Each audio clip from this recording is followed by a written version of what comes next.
गणाधिसेवितं कपित्थजम्बूफलचारुभक्षणं उमासुतं सोऽपिनाशकारिकं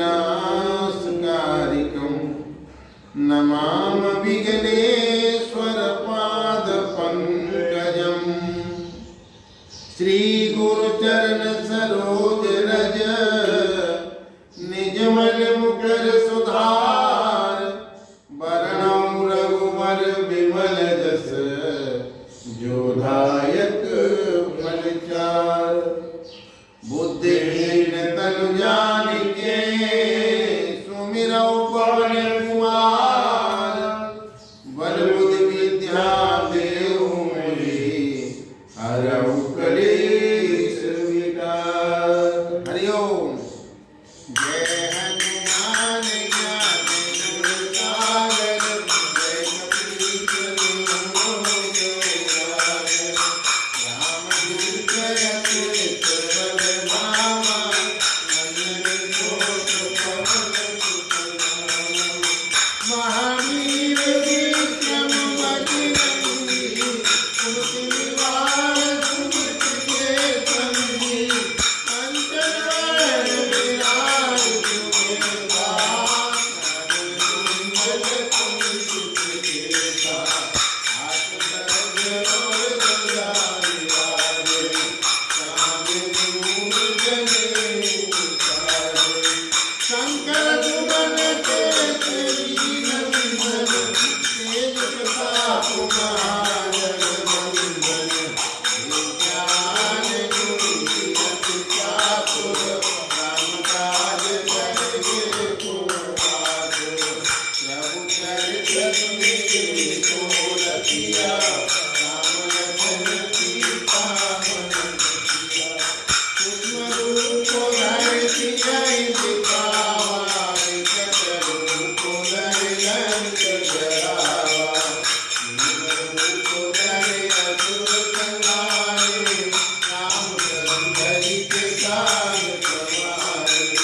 लाए सजीवन लखन जियाए श्री रघुवीर हरष उर लाए।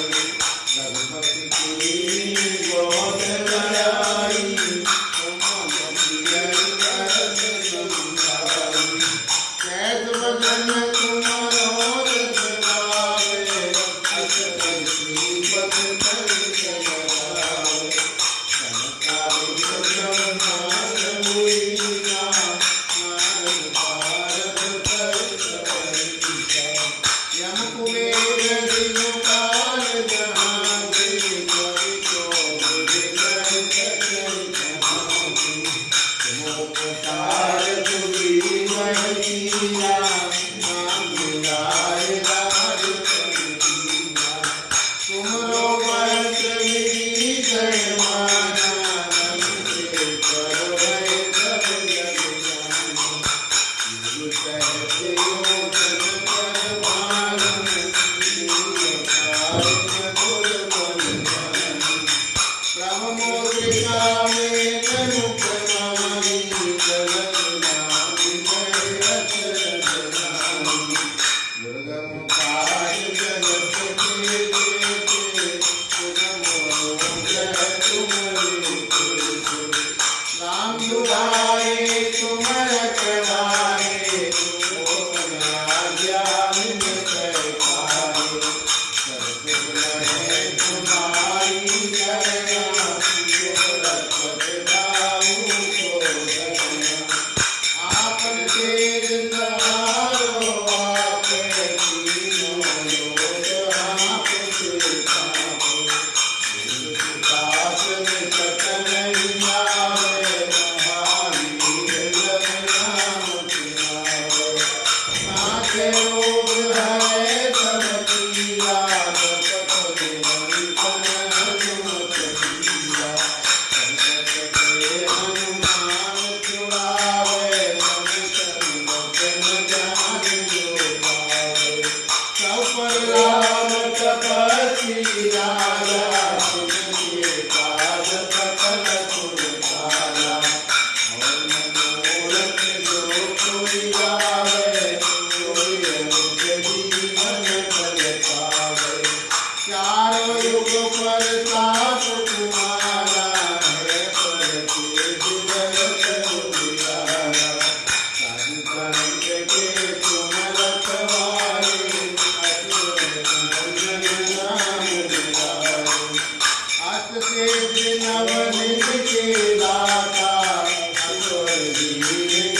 देवता चेतन धरई हनुमत के सब सुख करई संकट कटे विजय सब कीरा जो सुमिरै हनुमत बल बीरा जय जय जय हनुमान गोसाई कृपा करो गुरुदेव की नाई जो सतवार पाठ कर कोई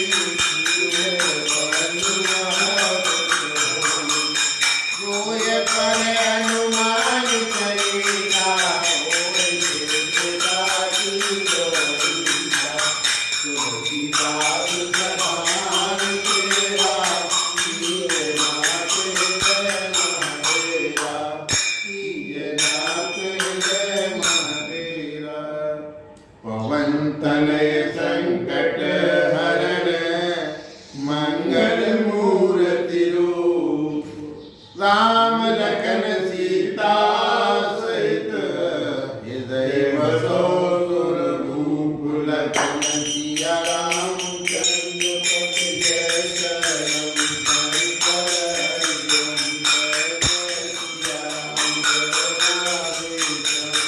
जय राधे जय जनक सुता जग जननी जानकी अतिशय प्रिय करुणा निधान की जाके युग पद कमल मनाऊं जासु कृपा निर्मल मति पाऊं हरिओम तत्सत राधा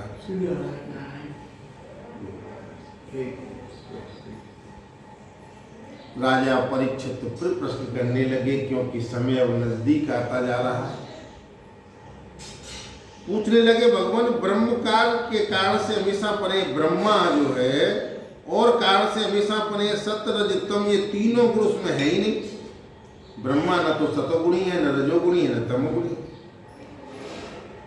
मन और वाणी से संकेत रूप में भी उसका निर्देश नहीं किया जा सकता। मन वाणी की समझ से परे है। दूसरी ओर सभी श्रुतियों का विषय गुण ही जिस विषय का वर्णन करती हैं उसके गुण जात क्रिया रूढ़ का ही निर्देश करती हैं। ऐसी स्थितियां निर्गुण ब्रह्मा का प्रतिपादन किस प्रकार करती हैं? ये निर्गुण ब्रह्म कैसा है, कैसे इसकी व्याख्या करती हैं? क्यों कि निर्गुण वस्तु का स्वरूप तो उसकी पहुंच से परे है। निर्गुण चीज का स्वरूप जो होता है उसे कैसे समझेंगे? सुखदेव जी कहते हैं परीक्षित भगवान सर्वशक्तिमान गुणों के निधान है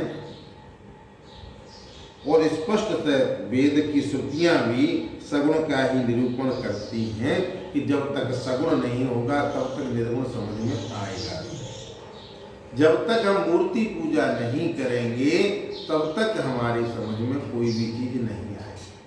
छोटा बड़ा नहीं पढ़ेंगे तब तक हम बड़ी किताब क्लास में नहीं जा सकते। तो हमें मूर्ति पूजा तो करनी पड़ेगी, सगुण को तो मानना ही पड़ेगा। उनका तात्पर्य निर्गुण ही निकलता है, आखिर में शून्य रह जाता है। विचार करने के लिए भगवान ने जीवों के लिए बुद्धि इंद्रिय मन प्राणों की सृष्टि की है। इसके द्वारा वे स्वेच्छा से अर्थ काम धर्म अथवा मोक्ष को अर्जन कर सकते हैं, उसका इकट्ठा कर सकते हैं। प्राणों के द्वारा जीवन धारण, श्रवण इंद्रियों के द्वारा महावाक्य आदि का श्रवण और मन के द्वारा मनन और बुद्धि के द्वारा निश्चय करने पर श्रुतियों के तात्पर्य निर्गुण स्वरूप का साक्षात्कार हो जाता है। इसलिए श्रुतियां हमेशा सगुण का ही प्रतिपादन, सगुण का ही पक्ष लेती हैं। ब्रह्मा का प्रतिपादन करने वाले उपनिषद का यही स्वरूप है। इसे पूर्वजों के भी पूर्वजों के पूर्वज कौन है? सनकादिक, सनक, सनंदन, सनातन और सनक। जो भी मनुष्य इसे श्रद्धा पूर्वक धारण करता है वह बंधन के कारण समस्त उपाधियों और अनात्म भावों से मुक्त होकर के अपने परम कल्याण स्वरूप परमात्मा को प्राप्त हो जाए। इस विषय में तुम्हें कथा गाथा सुनाता हूँ, और ये कथा जो है स्वयं भगवान नारायण का संबंध है, और ये कथा जो है देवर्षि नारद और ऋषि श्रेष्ठ नारायण का संवाद है। एक समय की बात है कि भगवान के प्यारे देवर्षि नारद जो है सभी लोकों में घूमते हुए सनकादिक ऋषियों के दर्शन करने के लिए बद्रिकाश्रम चले। भगवान नारायण मनुष्यों के लौकिक कल्याण के लिए, भगवत स्वरूप मोक्ष की प्राप्ति के लिए इस भारतवर्ष में कल्प के आरंभ से ही, जब से ये भारतवर्ष में आरंभ हुआ ये, तब से धर्म ज्ञान और संयम के द्वारा तपस्या कर रहे हैं। धर्म ज्ञान इन दोनों को साथ लेकर के बड़े संयम से जो है तपस्या कर रहे हैं। परीक्षित एक दिन कलाप ग्रामवासी ऋषियों के बीच में बैठे हुए थे। उस समय नारद जी ने उन्हें प्रणाम करके बड़ी नम्रता से यही प्रश्न पूछा जो तुम मुझसे पूछ रहे हो। भगवान नारायण ने ऋषियों की उस बड़ी सभा में नारद जी को उनके प्रश्न का उत्तर दिया और कथा सुनाई, जो पूर्वकालीन जल लोक निवासियों में परस्पर वेदों के तात्पर्य और ब्रह्म के स्वरूप के संबंध में विचार करते समय कही गई थी, वो कथा सुनाई। भगवान नारायण ने कहा, नारद जी, प्राचीन काल की बात है, एक जनलोक में वहां रहने वाले ब्रह्मा के मानस पुत्र कौन थे? सनक, सनंदन, सनातन, सनत कुमार। ब्रह्म विषय के विचार या प्रवचन हुआ था, वहां विचार हुआ था ब्रह्म के बारे में। उस समय तुम मेरी अनिरुद्ध मूर्ति का दर्शन करने के लिए श्वेत द्वीप चले गए। तुम उस समय मौजूद नहीं थे। उस समय वहां ब्रह्म के संबंध में बड़ी सुंदर चर्चा हुई। ब्रह्म है क्या, इसके विषय में बड़ी सुंदर चर्चा हुई। तो जब चर्चा शुरू हो गई तो जिसके विषय में श्रुतियां मौन धारण कर लेती, स्पष्ट वर्णन न करके तात्पर्य रूप से लक्षित कराती, उसी में सो जाती। उस ब्रह्म सत्र में यही प्रश्न पैदा किया गया था जो तुम मुझसे पूछ रहे हो। सनक, सनंदन, सनातन, संत कुमार, ये चारों भाई ज्ञान, तपस्या और शील स्वभाव में समान है। उन लोगों की दृष्टि में शत्रु, मित्र, उदासीन एक से हैं, फिर भी उन्होंने अपने से सनंदन को तो वक्ता बना दिया और शेष भाई सुनने के चुप, कथा सुनने की बैठ के वही अब तुम सुना। सनंदन जी ने कहा, चारों भाइयों में से सनंदन जी ने कहा कि जिस प्रकार सवेरा होने पर सोते हुए सम्राट को जगाने के लिए बंदी जन जो उनके पास आते हैं और राजा के पराक्रम के गीत गाते हैं और उसे जगाते हैं, वैसे ही जब परमात्मा अपने बनाए हुए संपूर्ण को अपने में लीन कर लेता है और अपनी शक्तियों के सहित सोए रहते हैं, तब प्रलय के अंत में श्रुतियां उनका प्रतिपादन करने वाले वचनों से उन्हें जगाती है। वेदों की ऋचाएं उन्हें जगाती है।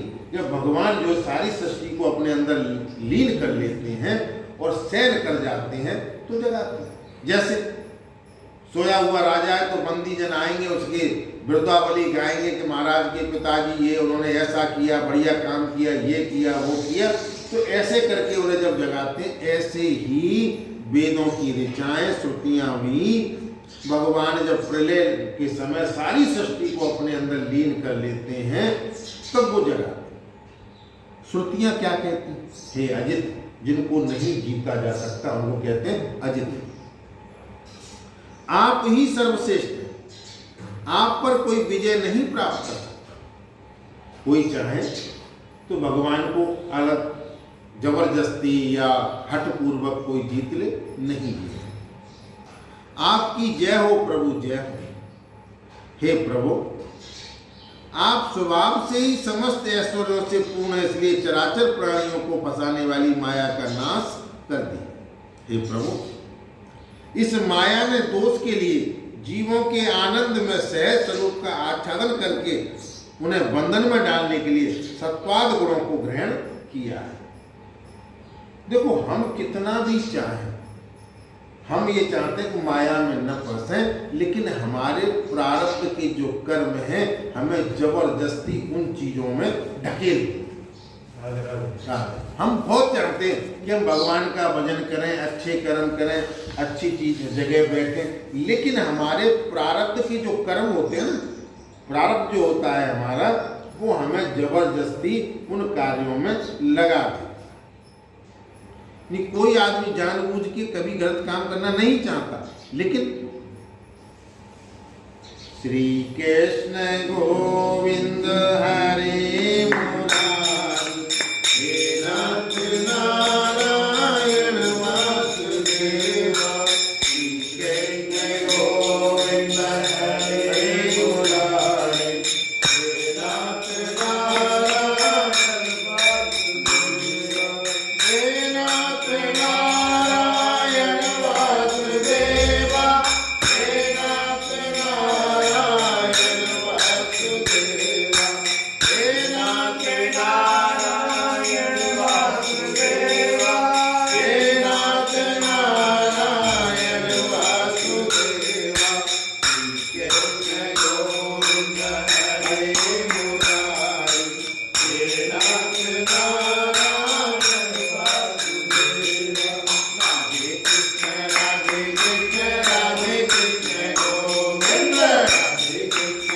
राधे कृष्ण राधे कृष्ण गोविंद, राधे कृष्ण राधे कृष्ण राधे कृष्ण गोविंद, राधे कृष्ण राधे कृष्ण राधे कृष्ण गोविंद, राधे कृष्ण राधे कृष्ण राधे कृष्ण गोविंद, राधे कृष्ण राधे कृष्ण राधे कृष्ण गोविंद। तो यही वो कह रहे हैं कि आप स्वभाव से ही समस्त ऐश्वर्यों से पूर्ण हैं, इसलिए चराचर प्राणियों को फंसाने वाली माया का नाश कर दीजिए। सारे संसार के जीवों को प्रभु माया में फंसा दें। प्रभु क्या करें? वो कहते हैं कि जैसे तुम्हारा प्रारब्ध था वैसे ही तो चलना पड़ेगा। माया से कोई बच पाया? इस माया से हम सब माया में लिपटे हुए। लेकिन कलयुग में एक कथा अगर सुन ली जाए और भगवान के नाम का थोड़ा बहुत भी कीर्तन कर लिया जाए तो हम बचे रहे।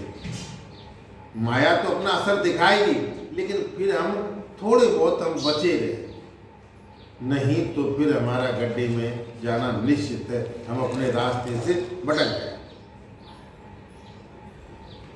जीवों के आनंद में सहज स्वरूप का आच्छादन करके उन्हें बंधन में डालने के लिए सत्वाद गुणों को ग्रहण किया। और संसार में जितनी भी साधना है, ज्ञान है, क्रिया, शक्तियां, उन सबको जगाने वाले आप ही हैं। किसकी और ज्ञान देना है, किसको धर्म के रास्ते पर चलाना है, कौन को क्या कार्य करना, ये सब ईश्वर के हाथ में। हम कुछ नहीं कर सकते। मनुष्य दोष लगाता है, इसने मेरे संग में ऐसा किया, उसने मेरे संग में ऐसा किया, ये हमारी अज्ञानता।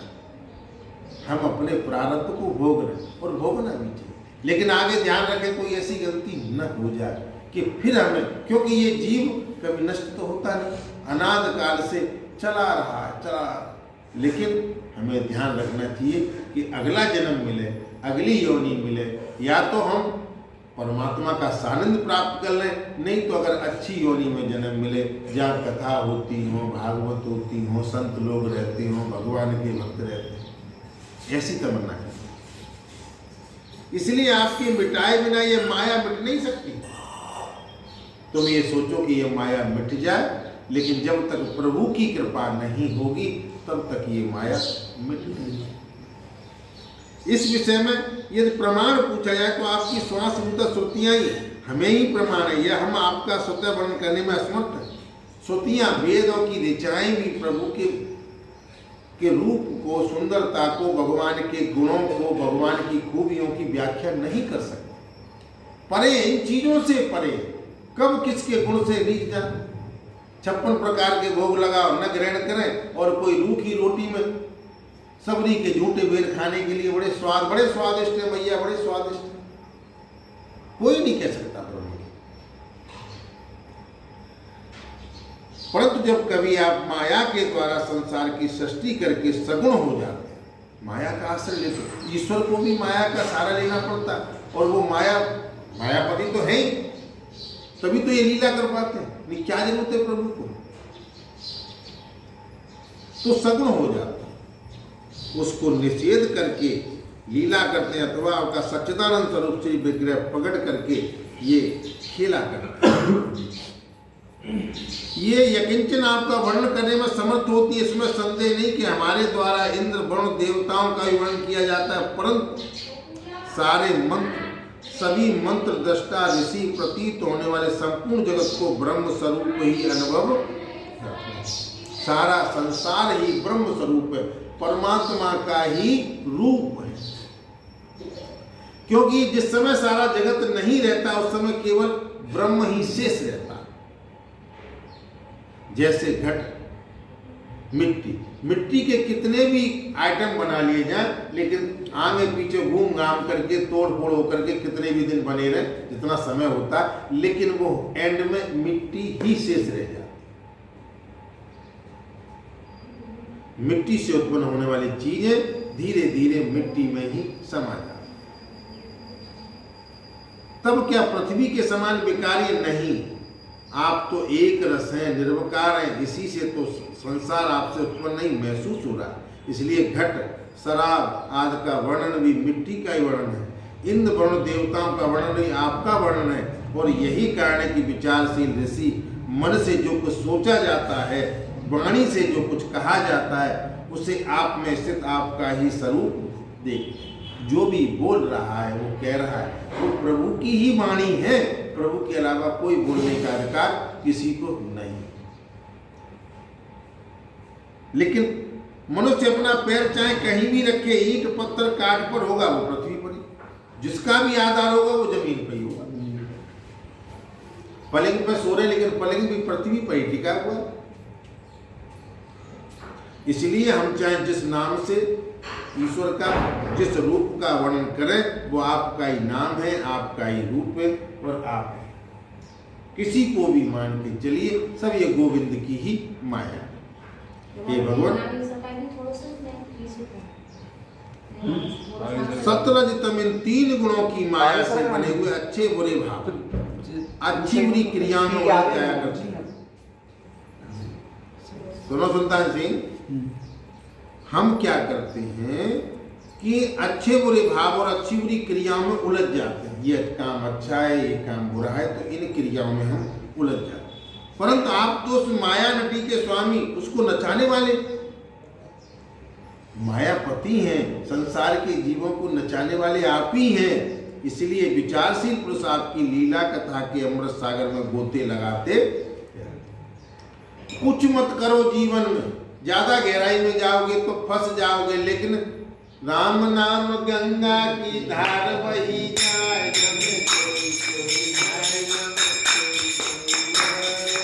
राम नाम गंगा की धार बही जाए, जम कोई कोई नाय, जम कोई कोई नाय। ब्रह्मा जी नाये जम विष्णु जी नाये, ब्रह्मा जी नाये जम विष्णु जी नाये,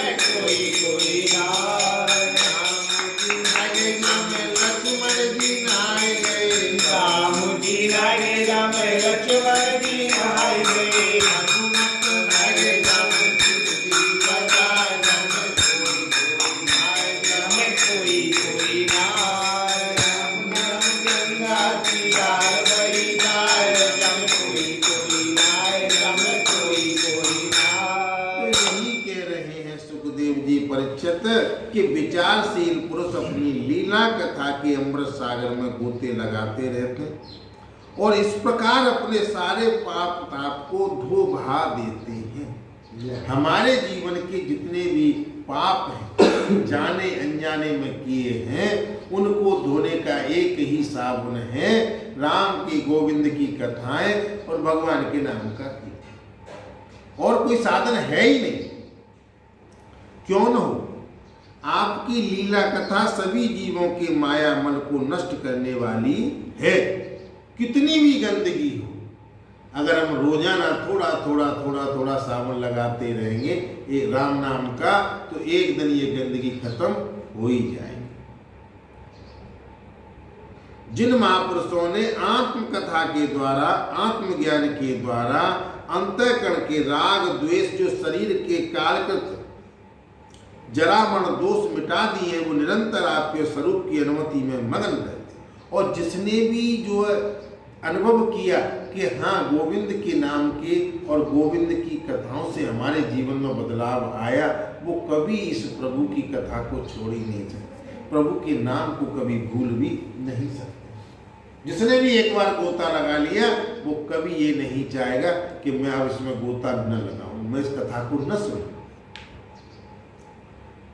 आपके स्वरूप की अनुमति में मग्न रहते हैं जो अखंड आनंद स्वरूप है। उन्होंने अपने पाप तापों को सदा के लिए शांत भस्म कर दिया। इसके विषय में तो कहना ही क्या। भगवान प्राणधारियों के जीवन की सफलता ऐसी में कि वे अपना भजन सेवन करें, आपकी आज्ञा का पालन करें। यदि वे ऐसा नहीं करते तो उनका जीवन बेकार है, इस धरती पर मुर्दे के समान है। जो अपनी ऐठ में ही रहते हैं तो अकड़ता कौन है? मुर्दा। तो इसके विषय में यही कहना है कि सभी प्राणधारियों को जीवन की सफलता, जीवन का सबसे बड़ा उद्देश्य यही है कि आपका भजन करें, आपके सेवन करें, आपकी आज्ञा का पालन करें। यदि ऐसा नहीं करते तो उनका जीवन बेकार है। उनके शरीर में श्वास का चलना ठीक वैसे ही है जैसे लोहार की धोकनी में हवा का आना जाना। समझ में आई?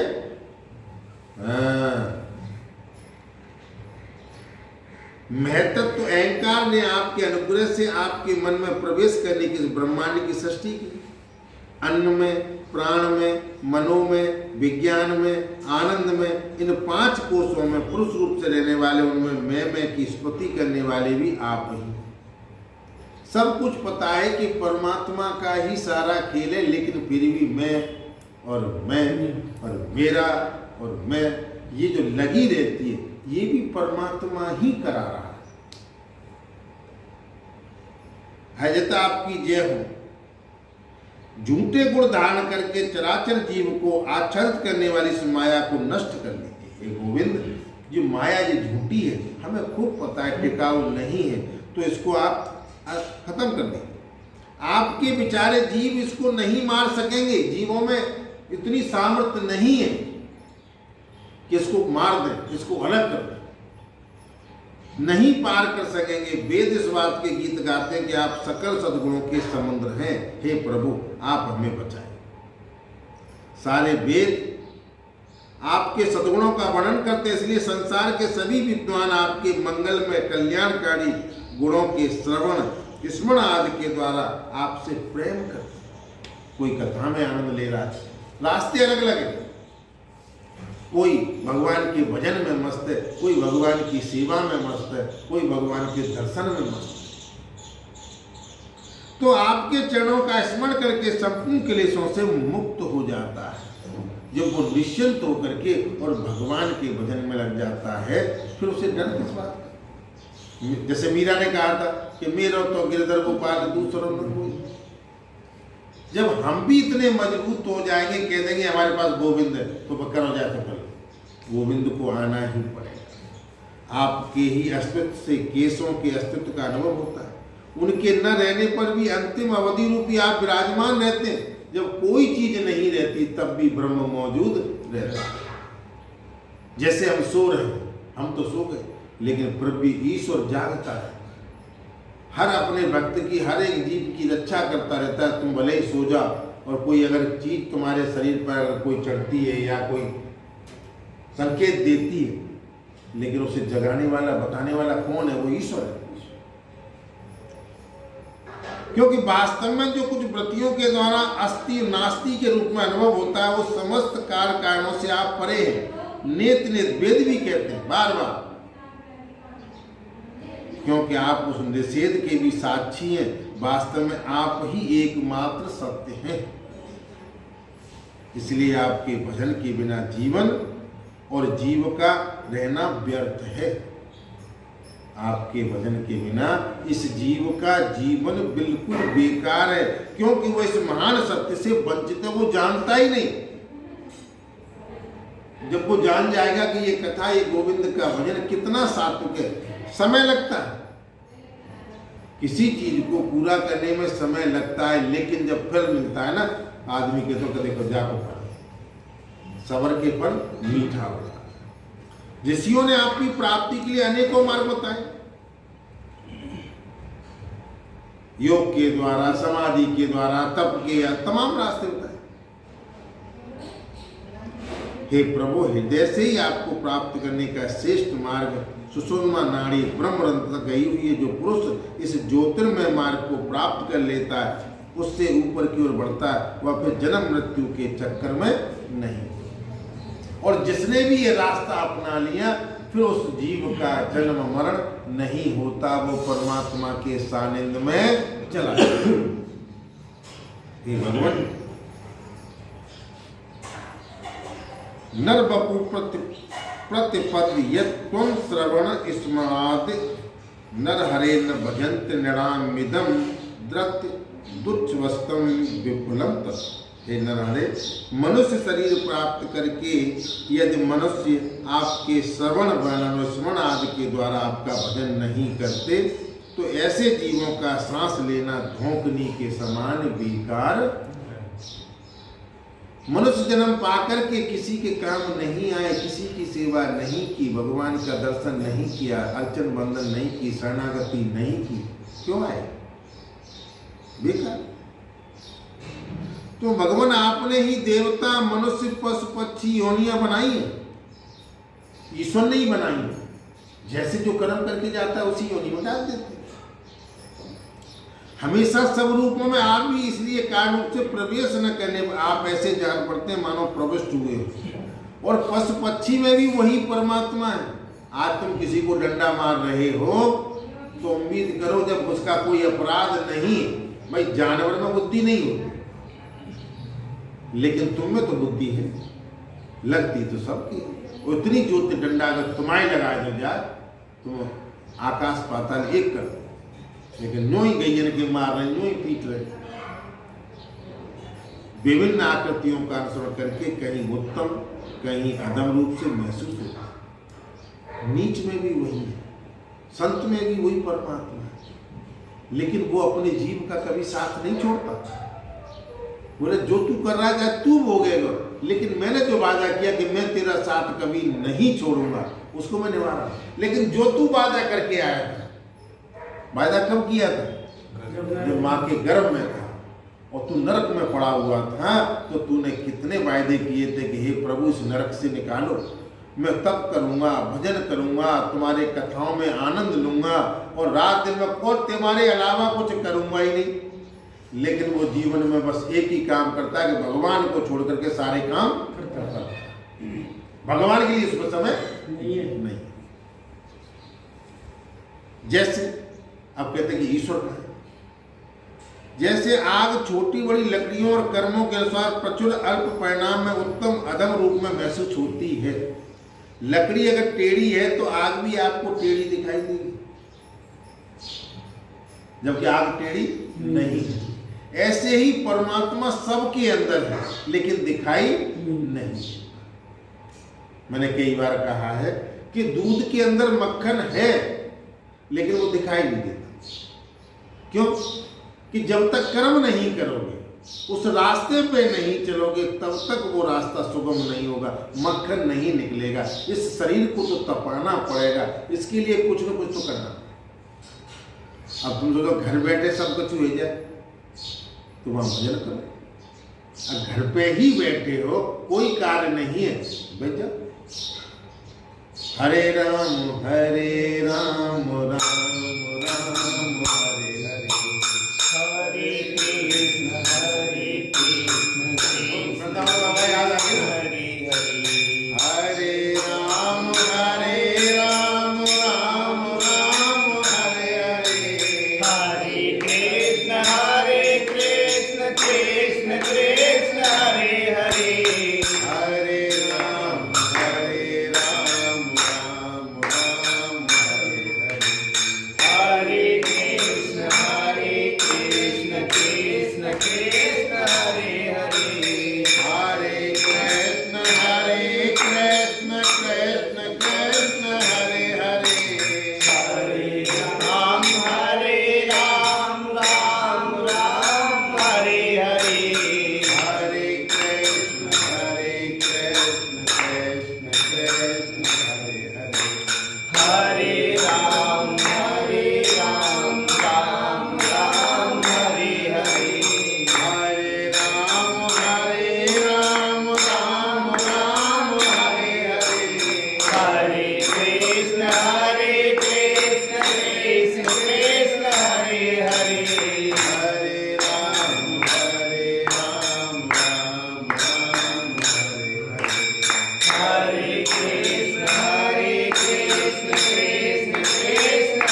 क्या कहते हैं? अल्प परिणामों में उत्तम अधम रूप में जो महसूस हो रहे हैं, ये तुम्हारी कमी नहीं।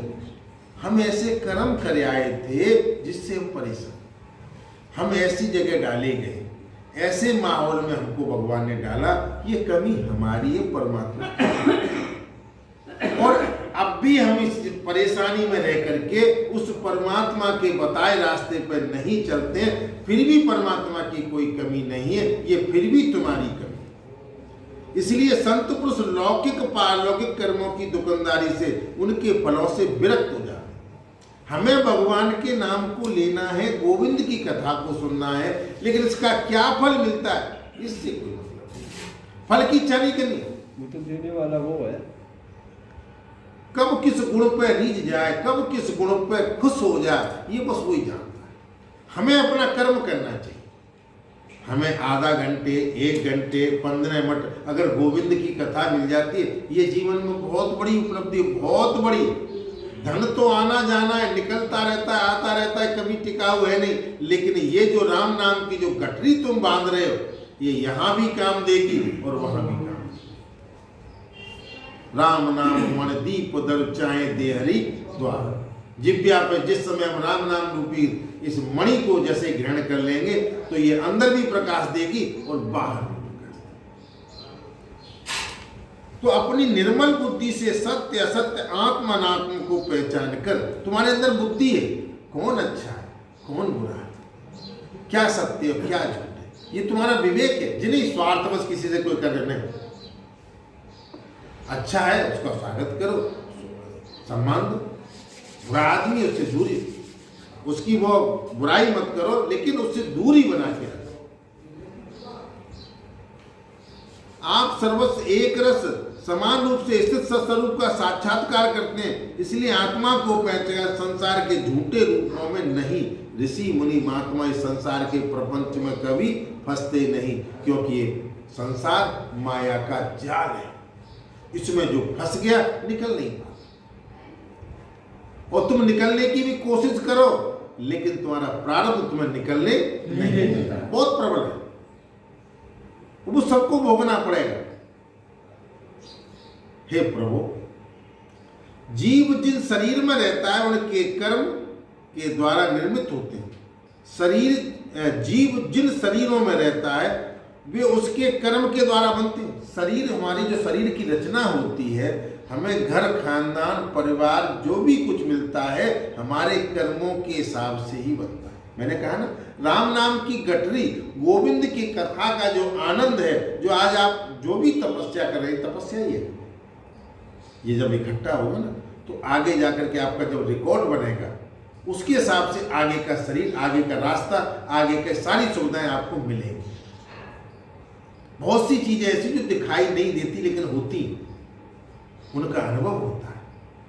बहुत से वैसे जीव ऐसे ऐसे घरों में पैदा हो गए जो धरती पर नहीं उतरते। मैंने देखा, चटाइयाँ बिछती हैं, पैर रखते हैं। उन्होंने कभी बरसात को नहीं देखा, गाड़ी में जा रहे हैं। उन्होंने धूप को नहीं देखा, ऐसी ऐसी कोठियों में रहते हैं प्रकाश ही प्रकाश है। वो माया की चकाचौंध में इतने रहते हैं क्योंकि वो करके आए, अच्छा करके। और अगर इस जीवन में भी अच्छा करें तो और जितने भी जन्म मिलेंगे और अच्छे से अच्छे मिलते चले जाए। क्योंकि शरीर के कार्य रूप आवरणों से वो रहते हैं। वास्तव में उन शरीर यानी शरीर जो तुम्हें मिला लेकिन कर्म के हिसाब से जो बना आपके कर्मों के, लेकिन परमात्मा इन चीजों से परे है, साथ रहता है। मैंने कहा ये जीव शरीर रूपी एक वृक्ष है, उसमें दो घोंसले हैं, जीवात्मा परमात्मा। परमात्मा संकेत करता है कि कथा करना अच्छी बात है, कथा को सुनना अच्छी बात है, लेकिन अरे यार जाने का नाच है और कथा तो रोजाना सुनिए। तो तुमने उस परमात्मा की आवाज को दबा दिया और अपने मन को प्रबल कर दिया। क्योंकि हम इंद्रियों की दास हैं, हमारी इंद्री पेला दे रही है और प्रारब्ध भी पेला दे रहा है कि आज तुम्हारे कथा सुनने का अवसर गंवा दिया। क्योंकि वस्तुतः उन आवरणों की सत्ता है ही नहीं। तत्वज्ञानी पुरुष ऐसा कहते हैं कि समस्त शक्तियों को धारण करने वाले आपका ही वो स्वरूप है। और जितनी भी तत्व को जानने वाले, जिसने भी जाना, मैंने कहा ना, हर जीव में वही परमात्मा है, ये तत्व। अब हम किसको बुरा के मानने का अधिकार किसी ने, सब अपने अपने कर्मों के हिसाब से अपनी योनि में भुगत रहे। भाई जो किया है वो तो कहने जीव आएगा ही धरती में, लेकिन हमें किसी को नुकसान पहुंच, जितना भी अच्छा हो सकता है उनके साथ उतना अच्छा कीजिए। वो सब समझते हैं, ऐसा नहीं करते तो जाई योनि में नहीं डाले। कुत्तों को खूब पता है दरवाजे पे बैठे कि अगर अच्छे कर्म करते तो कुत्ता क्यों बनते, लेकिन तुम तो कुत्ते मत बनो। इंसान जो उससे भी गैरता हो गया, इंद्रियों की विषयों में आकर के इतना फंस गया कि उसे आगे पीछे की कोई सुधी नहीं है। कुत्ता योनि में जो सेठ नहीं या कुत्ता तो एसी में रहता है, वो कार में चलता है, कुत्ता है। कुत्ता अब ने गलती करी होगी तो कुत्ता योनि तो मिली भी नहीं। भाई 84 लाख योनि में कुत्ता योनि तो है, वो तो भोगनी पड़ेगी। तुम अगर भगवान का सानिध्य मनुष्य योनि में आकर के प्राप्त नहीं कर पाए, थोड़ा बहुत दान पुण्य कर लो, थोड़ा बहुत चाट लो, थोड़ा बहुत वैसे कर्म कर ले, थोड़े बहुत वैसे कर्म कर ले, तो ये 84 लाख योनि तो भोगनी पड़ेगी। अब कुत्ता भी बने तो सेठ के बने, वहाँ बढ़िया बढ़िया बिस्कुट मिलने, एसी में रहने। और एक कुत्ता ऐसा बनो जो कहो मतलब बनो योनि, तो उसको भी कुत्ता योनि मिली, वो डंडा खा रहा, उल्टी सीधी चीजें खा रहे। कर्म नहीं फलेगा। कर्मों के हिसाब से ही जीव की संरचना होती है और वैसे ही तुम्हारा वो पूरा बनता चला जाता है। अब 10-10 रुपया 100 रुपया के बैंक में डालते रहो। ये हमारा क्रम है कि जैसे हमने 100 कमाए 10 रुपये डाल दो रोजाना। जो 20 साल पीछे देखोगे तो 10 रुपये निकल गए थे, वो कोई बात नहीं, शाम तक उसको भूल गए। लेकिन जब 20 साल पीछे देखा तो उतना बड़ा पुलंदा बन गया। तो ऐसे ही हम बुरे काम तो करते रहते, लेकिन अरे छोटा मोटा करो, लेकिन वही जब इकट्ठा हो जाता है चपटा हो जाता है, कैसे भी उसको अपने ऊपर उतार सकते। स्वरूप होने के कारण अंश न होने पर भी उसे अंश कहते हैं, निर्मित न होने पर भी निर्मित कहते हैं। इसी से बुद्धिमान पुरुषों जीव के वास्तविक स्वरूप पर विचार करके परम विश्वास के साथ आपके चरण कमलों की उपासना करते हैं। बड़ी मुश्किल से जीव आता है भगवान के पास, या तो प्रारब्ध अच्छे या संगत अच्छी मिल गई हो, और नहीं हर आदमी काम में इतना बिजी है उस पर समय नहीं है।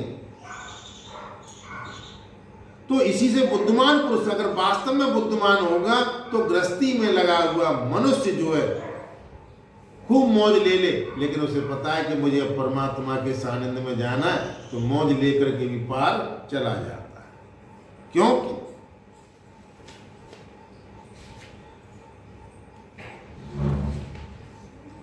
चरण ही समस्त वैदिक कर्मों के समर्पण स्थान और मोक्ष स्वरूप है। वैसे तो सूत्र है, लेकिन चरणों को, भगवान के चरण ही एक ऐसी जगह है कि सभी कर्मों का समर्पण, जो भी कर्म हमने किया है और मैंने होता है ना साष्टांग प्रणाम करके मूल भगवान के आगे झुका के कि जो करके लाया हूं भाई तू समर्पण कर, मुझ मिल जाए। कभी भी ये मत करो मैं जी करके आओ मैं वो करके आओ, नहीं माने करवाओ जाने। और हम तो भाई संध्या को हिसाब कर देते, पूरे दिन बढ़िया दुकान पर बैठा हुआ है या नौकर बैठा हुआ है तो वो शाम को सेठ को हिसाब दे देगा, बाकी जिम्मेदारी तू जाने तेरो, तेने हमें नौकरी दी और संध्या को हमें हिसाब कर दो। तो फिर उसका उत्तरदायी कौन रहेगा? सेठ रहेगा, वो नौकर नहीं रहेगा। तो नौकर बनने में ही फायदा है, कभी मालिक बनने में फायदा नहीं है। मालिकों को रात को नींद भी नहीं आती। अगर बुद्धिमानी चाहो तो अगर घर में कोई बुद्धिमान हो तो भाई मालिक को बनाए दे, टेंशन फ्री। हाँ तो ऐसा ही कहाँ चल रहे थे? हे भगवान, परमात्म का ज्ञान प्राप्त करना अत्यंत कठिन है। परमात्मा को समझना, परमात्मा के तत्व को जानना बड़ी कठिनाई है। मैंने कहा कि ज्ञान के द्वारा परमात्मा के पाने में बड़ी कठिनाई होती है, लेकिन भक्ति के द्वारा, क्योंकि भक्त को कोई ज्ञान नहीं, गुरु ने जैसे कह दी इतना लगो रहे तो लगो रहे, वो उसमें अपने जीवन को काट लेता है और परमात्मा को प्राप्त कर लेता है। ज्ञानी तर्क निकालेगा, ऐसे नहीं जी, ऐसे जी, ऐसे नहीं, ऐसे माने कि सब राधे ही राधे, जो मिर्च लई जय राधे, जो नमक लो जय राधे, और उस साग में देखो स्वाद ही राधे राधे देखा होगा। और जहाँ तौल तौल के डर रही हलवाई, माने कि वो हलवाई बहुत अच्छा बस सागर में खाई में स्वाद बनाना, क्योंकि वो ज्ञानी अपने आप को कहता है कि मैं हलवाई हूं और मैंने तमाम शादियों में दावत की है, तो उसे अहंकार होता है, अपने आप को ज्ञानवान समझता है। तो उसी का ज्ञान कराने के लिए आप विविध प्रकार के अवतार ग्रहण करते हैं और उनके सारे लीला ऐसे करते हैं जो अमृत महासागर से भी मधुर मादक होती है। जो लोग उसका सेवन करते हैं उनकी सारी थकावट दूर हो जाती है और वे परमानंद में मगन हो जाते हैं। गोविंद के नाम में आनंद तो लो। मैं एक भजन सुनाऊं, कल तुमने कही कही, जिस दिन बिहारी जी का दर्शन होगा उस दिन सफल मेरा जीवन होगा। जिस दिन बिहारी जी का दर्शन होगा उस दिन सफल मेरा जीवन होगा। जिस दिन बिहारी जी का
Come on.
कि होठों पे है नाम तेरा, तेरे गुण गाऊं मैं। होठों पे है नाम तेरा, तेरे गुण गाऊं मैं। होठों पे है नाम तेरा, तेरे गुण गाऊं मैं। होठों पे है नाम तेरा, तेरे गुण गाऊं मैं। तेरा दर छोड़ के अब किसके दर पे जाऊं मैं। तेरा दर छोड़ के अब किसके दर पे जाऊं मैं। शाम और सुबह तेरा सुमिरन होगा। शाम और सुबह तेरा सुमिरन होगा। उस दिन सफल मेरा जीवन होगा। उस दिन सफल मेरा जीवन होगा। उस दिन तेरा विधि का दर्शन होगा। उस दिन सफल मेरा जीवन होगा। उस दिन सफल मेरा जीवन होगा। तो यही सुखदेव जी कह रहे हैं कि परीक्षित, जो लोग इसका सेवन करते हैं, इस आनंद को लेते हैं, उनके जीवन की सारी थकावट दूर हो जाती है। हुई कि नहीं? कुछ प्रेमी भक्त ऐसे होते हैं जो आपकी लीला कथाओं को छोड़कर मोक्ष की अभिलाषा नहीं करते। वो कहते हैं हमें मोक्ष नहीं चाहिए, हमें आपकी कथाएं चाहिए, आपके नाम का कीर्तन चाहिए, आपकी ये अमृतमयी धारा हमें सुनने को मिलती रहे, बस हमें यही चाहिए। स्वर्ग आप तो बात ही क्या, स्वर्ग तो एक तुच्छ चीज है। स्वर्ग पाना कोई अच्छी बात नहीं, छोटी मोटी। वे आपके चरण कमलों के प्रेमी परमहंसों के सत्संग में आपकी जहाँ कथा होती है, इतना सुख मानते हैं कि उनके से लिए जीवन में प्राप्त अपनी गृहस्थी का भी परित्याग कर देते हैं। जहाँ भी कथा होती है उतने दिन तक वो अपनी गृहस्थी को भी सीताराम की जय बोल देते हैं। चलेंगे बाबा। सुखदेव जी परीक्षित से फिर कह रहे हैं, क्योंकि परीक्षित के पास समय कम रह गया है और तक्षक आने के इंतजार में है और कथा भी थोड़ी रह गई है हमारी। तो कह रहे प्रभु, ये शरीर आपकी सेवा का साधन होकर जब आपके पथ का अनुगामी होगा।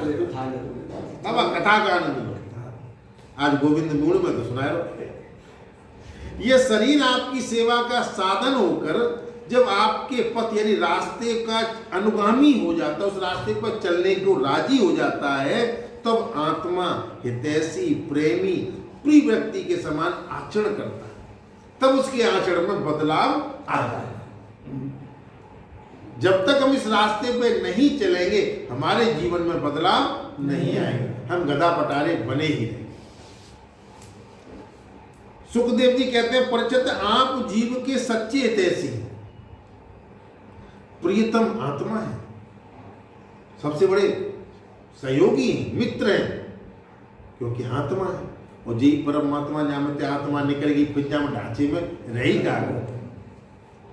सदा हमेशा जीव को अपनाने के लिए तैयार रहते हैं। वो कहते हैं कि तू कितना भी दुष्ट है, तूने कितने भी बुरे कर्म किए हैं, लेकिन तू जब मेरी शरणागति में आ गया तो मेरा परमात्मा हाथ फेर करके सारे गुनाहों को माफ कर दे। आ तो जा, मेरी शरण में तो आ जा।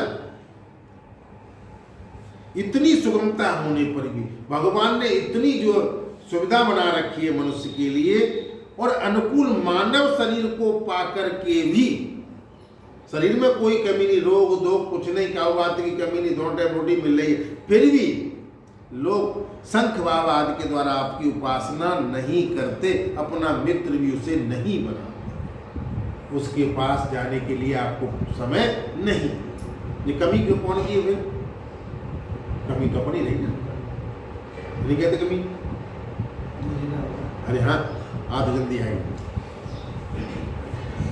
आप में नहीं रमते, आपको अपना नहीं बनाते, आप में नहीं रखते, बल्कि सिर्फ विनाशी और झूठे शरीर और उसके संबंधियों में ही रम जाते। क्या बेमतलब की चीजों में हम अपना समय व्यतीत कर देंगे। जी हमारे सभी संबंधी हैं, जी हमारे न्यों करेंगे। अरे भैया, ने परमात्मा को तो समय दे दे। उन्हीं की उपासना करने लगते हैं और चाटुकारी पे हम उतर जाते हैं। अपने जो आत्मबल है, जो आत्मा है, उसको हम डमाडोल कर देते हैं। इस प्रकार अपने आत्मा का हनन करते हैं। थोड़ा बहुत भी स्वाभिमान नहीं रहता, स्वाभिमान रहना चाहिए, लेकिन हम क्या करते हैं, स्वार्थवश, लोभवश और थोड़ी थोड़ी अज्ञानतावश अपने आप का अट्ठानाश कर लेते हैं। और वही चीजें जो स्वार्थ, लोभ, अज्ञान जो है हमें अधोगति में पहुंचा देता है। बड़ा ये कितने कष्ट की बात है। इसका फल ये होता है कि उसकी सारी वृत्तियां, सारी वासनाएं शरीर आदि में लग जाती हैं। पूरी कोशिश रहती है कि मेरा शरीर स्वस्थ बनो रहे, बादाम लाल, जिलाल, गुलाल, तेल चुपरो, क्यों जाकर कमी न रहे। सारी कोशिश है हम उसको जो नाशवान चीज है उसमें लगा देते हैं, लेकिन प्रभु के कार्य का वो बादाम को भोग नहीं लगा। मैं पढ़ देता हूँ ना क्या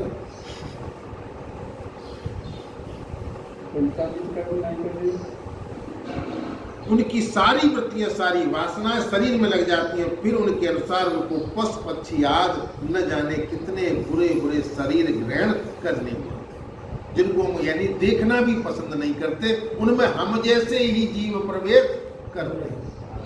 क्यों? कि हम उस रास्ते को नहीं अपनाते। जब कभी कौन की जरूरत है, तुम्हारी तो कोई कमी इतना न जाने कितने बुरे शरीर ग्रहण करने पड़ते हो। इस प्रकार अनंत भयावह जन्म मृत्यु रूपी संसार में भटकना पड़ता है। और वही मनुष्य भटक रहा है, वही मनुष्य दुखी है और वही विचलित है जिसने गोविंद की शरणागति नहीं ली और जान करके भी अज्ञान बन जाता है।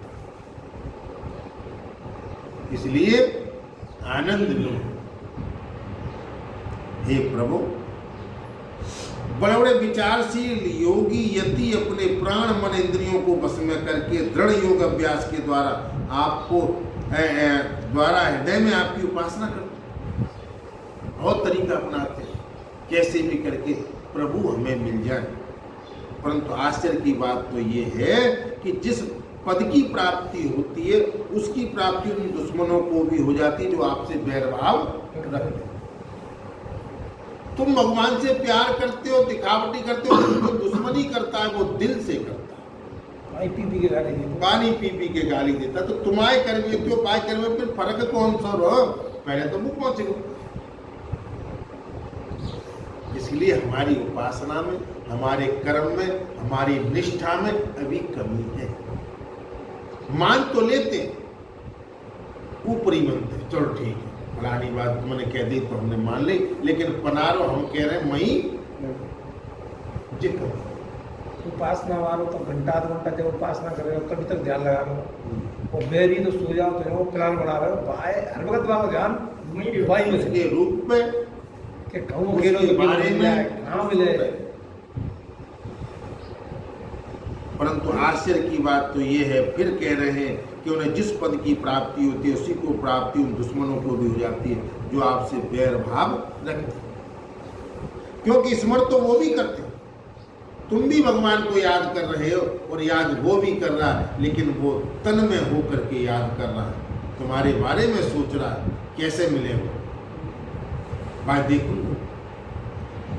बाद में मारवे की पीटवे की बात आवेगी, कैसे मिलेगो। वो जुगाड़े लगा रहा है तुम्हारे पास आने के लिए, लेकिन तुम जो है भजन में ही लगे, तुमने कोशिश नहीं की, ईश्वर को पाने का तरीका नहीं प्राप्त।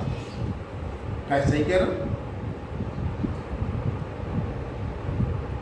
क्योंकि स्मरण तो वो भी करते, कहां तक है भगवान वो स्त्रियां जो अज्ञानवश आपको परचिन्न मानती हैं और आपकी शेषनाग के समान मोटी लंबी सुकुमार भुजाओं के प्रति काम भाव से आसक्त रहती हैं। जिस परम पद को प्राप्त करती है वही पद श्रुतियों को प्राप्त होता है।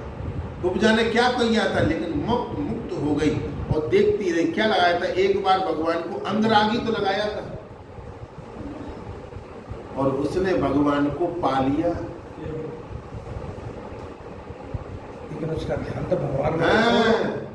हम कहीं भी रहे, कहीं भी रहे, कुछ भी कर रहे हैं, लेकिन अपने गोविंद को, उस रास्ते को, क्योंकि हमें यहाँ से जो भी कर रहे हैं वो यही छूट जाएगा। लेकिन जो भी अशुभ कार्य कर रहे हैं, भगवान के नाम की जो कटरी बना रहे हैं, वो तो संग ले जाए, अच्छी सी बना के 4 आदमी में बैठे तो हाँ जो फलाने सिंह ने कथा सुनी, मऊ पंचायत होते है जहाँ मूर्ति दिख रही गए जो मूर्ति मऊ मिलेंगी। मैंने कहा यार हमने कंजूसी करते ही सुनी तो होती, पर एक कान से सुनी दूसरे थे और जो मुकर सिंह करते हैं कान है, कोई बात ना लोग मोड़ा करें। तो जो आपसे बैरभाव रखते हैं जो स्त्रियां, यद्यप हम आपको हमेशा एक रस अनुभव करती हैं, आपके चरणबिंद का मकरंद रसपान करती रहती हैं, क्यों न हो, कहती हैं क्यों न हो। आप समदर्शी जो है, आपकी दृष्टि में उपासक के परचिन अप्रचन भाव में कोई भी अंतर नहीं। तुम चाहे बैर भाव से बजो चाहे प्रेम से बजो, भगवान के अंदर ऐसी कोई बात नहीं। तुम 1 घंटा सुनो, न पूजा ग्रहण न करो तो बेकार है। पाव ने 5 मिनट सुनी और उसे पूरी तरह ग्रहण किया तो वो ठीक है।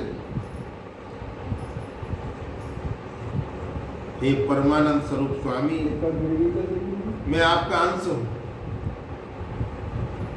अपने चरणों की सेवा का आदेश देकर अपनी माया के द्वारा निमित्त मेरे बंधन को निवृत्त कर दीजिए और ये कहो प्रभु कैसे हो जाए माया ते हमें दूर कर।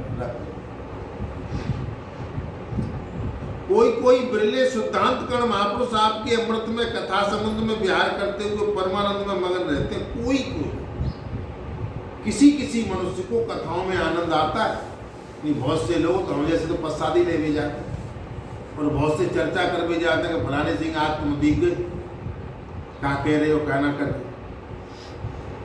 तो धर्म अर्थ काम मोक्ष चारों पुरुषार्थों को तनिके के समान तुच्छ बना देते हैं जब वो आनंद में मस्त हो जाते हैं। और बहुत से लोग तो कथाओं सुन भी जा रहे हैं, मऊ अपने काम की बातन में ही लगे रहते हैं कि खेत में पानी कब देंगे। हे भगवान, आप अनाद और अनंत है, जिसका जन्म मृत्यु काल सीमित है, वो भला आपको कैसे जान सकता है। और जिसने शरणागति न ली, किसी की सेवा नहीं की, कितना घराए ने पूजिए मामी पूजे जाए, घराए तो तुम ढगते बोलना रहे और कहूँ 4 आदमी में तुम स्वास्वा करो, ये गलत चीज वही है, रूप वही है, लेकिन जगह परिवर्तन के हिसाब से तुम बदल जाते हो नहीं। लेकिन परमात्मा कभी तुम्हारे साथ भेदभाव नहीं करता। ऐसे लोग भला आपको परमात्मा को कैसे जान सकते। मन मैला तन उजरे और बगुला जैसो भेष, और बातें तो कौआ वालों से भीतर बाहर। स्वयं ब्रह्मा जी निवृत्त प्राण सनकादिक प्रवत प्राण मरीच आप भी बहुत पीछे आपसे ही पैदा हुए। जिस समय आप सबको समेट कर सो जाते हैं उस समय ऐसा कोई साधन नहीं रह जाता जिससे उनके साथ सोया हुआ जीव आपको जान सके। सारी माया शक्तियों को, सब ब्रह्मा विष्णु महेश को अपने अंदर समेट करके जब आप सो जाते हैं, क्योंकि उस समय न तो आकाश स्थूल जगत रहता है न महतत्व रहता है। इन दोनों से बने हुए शरीर, उनके निमित्त क्षण काल के अंग भी नहीं रहते, कुछ भी नहीं रहता, शेष ब्रह्म ही रहता है, परमात्मा ही शेष रह जाता है। ऐसी अवस्था में आपको जानने की चेष्टा न करके आपका भजन करना ही सर्वोत्तम। हमें गहराई में नहीं जाना। मैंने कहा कई बार आया वे ऐसे जे ऐसे नहीं, हमें उनके रूप की, उनके वस्त्रों की, उनकी व्याख्या नहीं करनी है। हमें जो रास्ता मिल गया है उस रास्ते पे चलने की कोशिश करनी, भजन करना है। तो चलो भजन कर ले, बहुत देर। श्री कृष्ण गोविंद हरे मुरारी, हे नाथ नारायण वासुदेवा।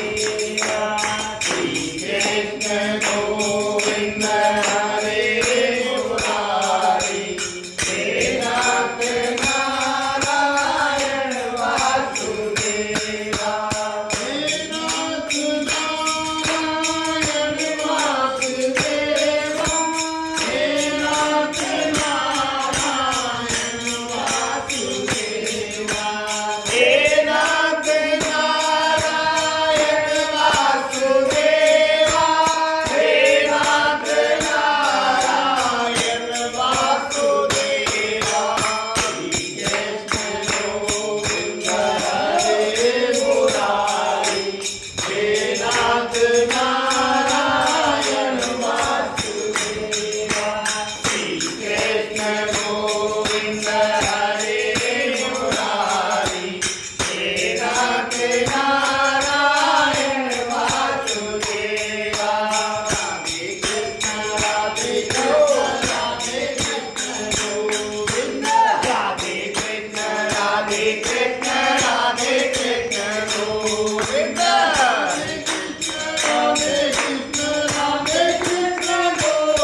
कि सबसे बड़ा आनंद यही है।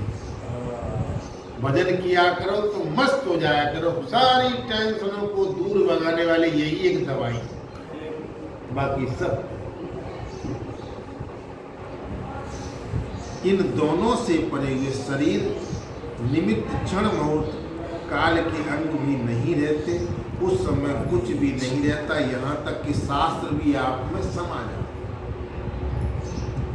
ऐसी अवस्था में आपको जानने की कोशिश न करके आपका भजन करना ही सर्वोत्तम रास्ता। जब हमें कोई रास्ता दिखाई न दे, हम जीवन के चौराहे पे अकेले खड़े हों, तो हमें भगवान के भजन का ही सहारा लेना चाहिए। कोई दिखाई नहीं देता और है भी नहीं। एक ईश्वर ऐसा है, जब भी याद करोगे वो एक रास्ता बंद करता है और दो रास्ते खोल देता है। चलो तो सही। हे प्रभु, कुछ लोग मानते हैं कि झूठे संसार की उत्पत्ति होती है, और कुछ लोग कहते हैं कि दूसरे लोग आत्मा को अनेक मानते हैं, और कोई कर्म के द्वारा प्राप्त होने वाले लोक परलोक के व्यवहार को सत्य मानते हैं। इसमें संदेह नहीं कि ये सभी बातें ब्रह्म मूलक है, जीव को भटकाने वाली है, क्योंकि इस जीवन में राम नाम ही सत्य है, बाकी सब झूठे जंजाल है और ये आदमी को भ्रमित करते हैं। कई तरीके, बहुत से लोग साधु महात्मा तमाम जा रास्ता करो, चाय बना लो और गली गली घूम रहे, हमें गुरु बना ले, हमें गुरु बना ले। गुरु की आजकल पेट सी लग गई है। चेला का रोटी ना आते, गुरु का खीर पूरी बना दे, खाते आ जाए, ऐसे गुरु रहे। वे आरोप करके ऐसा उपदेश करते हैं कि पुरुष त्रिगुणमय है, तीन त्रिगुणात्मक है। इस प्रकार का भेद केवल अज्ञान से ही होता है।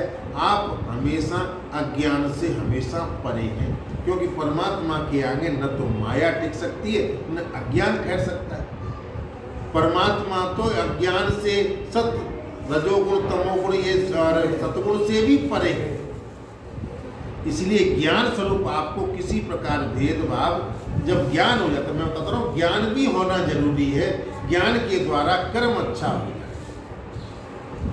अब पतो ही ना क्या कहीं दूल्हे पानी चढ़ाना चढ़ावत रहे महीना 2 महीना तक, और ज्ञान होता। वृक्षों को पानी देना चाहिए, बात ठीक है, क्योंकि उसमें जीव हम जैसा ही, लेकिन हम काय बोलते दे रहे कि जहाँ मत भूतरा निकला तक सेवा करेंगे।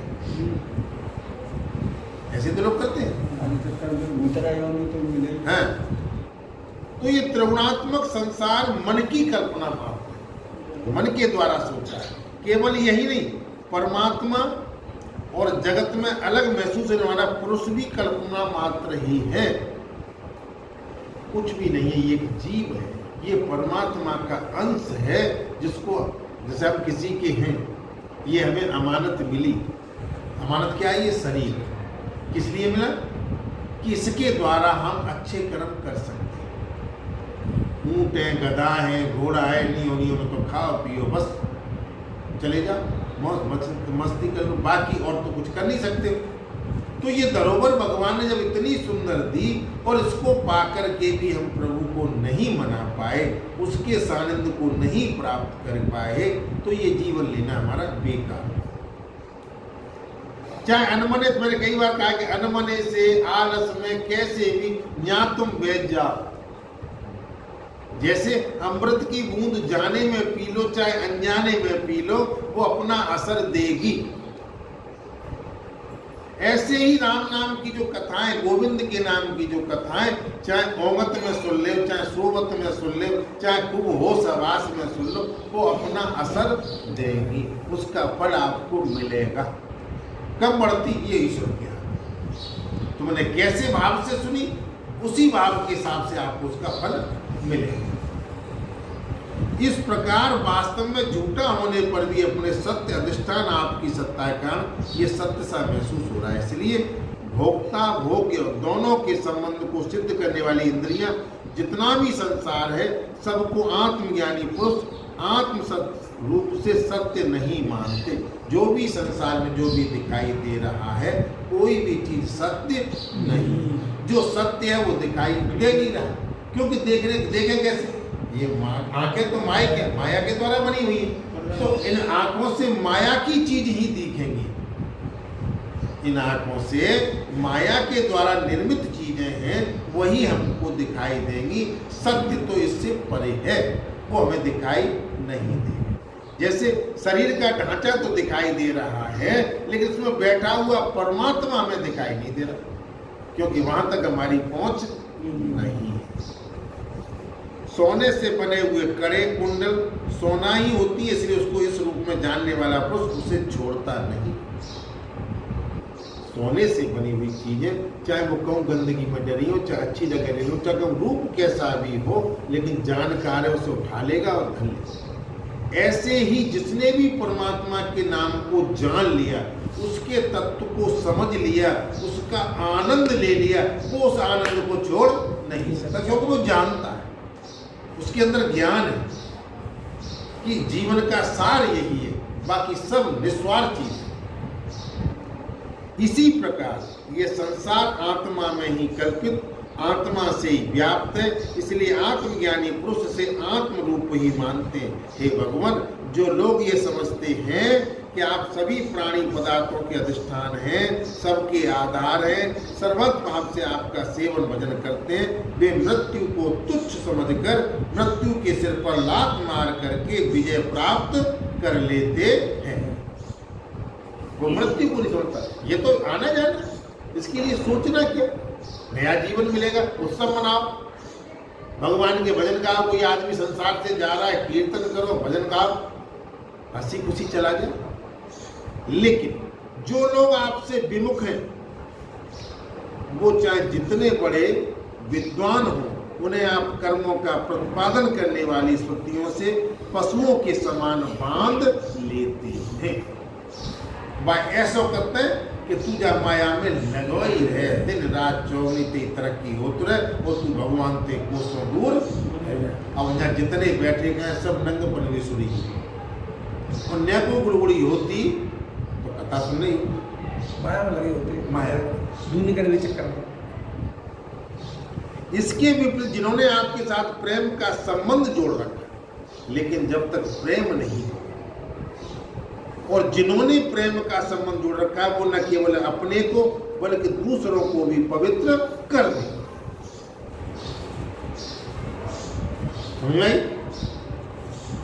संसार के बंधन से छुड़ा देते हैं, ऐसा सौभाग्य वाला आपके विमुख लोगों को कैसे प्राप्त हो सकता है? ये सौभाग्य तो उनका है जो भगवान के रास्ते पे चले हैं, तुम्हारे नाम की कथा भजन कर रहे हैं। वो खुद भी तरेंगे और उनके सानिध्य में जो भी आएंगे वो भी तर जाएंगे। जय गोविंद।